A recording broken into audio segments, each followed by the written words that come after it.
Yes, there are many opportunities, and of course, we are going through major change right now as a result of COVID and also the Ukrainian war.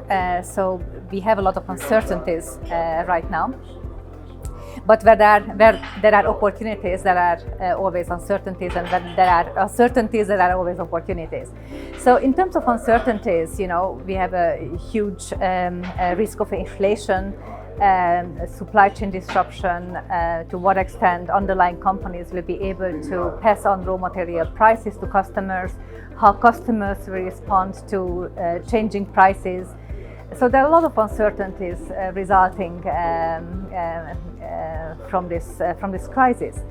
What I have seen in my experience, in a crisis situation, banks are always paralyzed. And as a result of that, private credit, with its flexibility in terms of execution, in terms of mindset, will be able to pick up a number of interesting credit opportunities and help companies in the transition phase as well. So I'm actually very optimistic that we will see a lot of interesting strategies booming, a lot of interesting companies needing help, and therefore I think it's going to be an interesting time for private credit.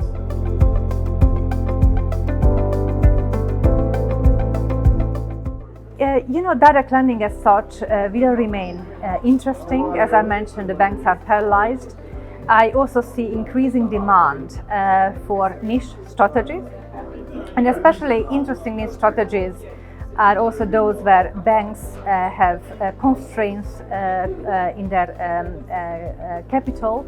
So some GPs, LPs teaming up together can make a major difference. So specialized credits like maritime leasing, some specialty software I see a huge demand for. Growth debt, venture debt, I believe the traditional banking sector cannot really cater properly. So all these strategies are offering a very interesting risk-adjusted return, a very interesting illiquidity and complexity premium for investors.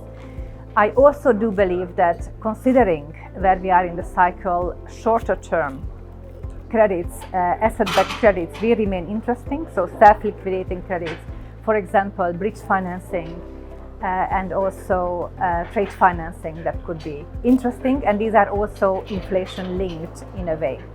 So I think if we can address the duration concern and the inflation concern for investors, that could be very interesting features of the offerings.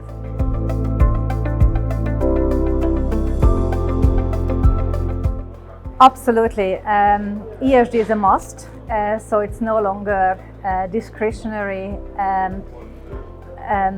In a way, especially at the beginning of this ESG team emerging, I saw a lot of doubts how to implement it.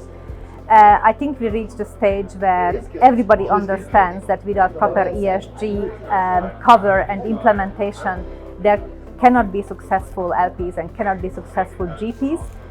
I do feel that beyond data gathering, we need to give meanings to data. So we are still missing ability to compare different data sets. So I expect a lot of improvements coming in the comparability of the data set.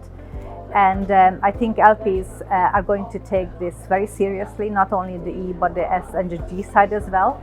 And we see this very clearly already in the public markets, and I do feel that private markets need to catch up, so there is no alternative.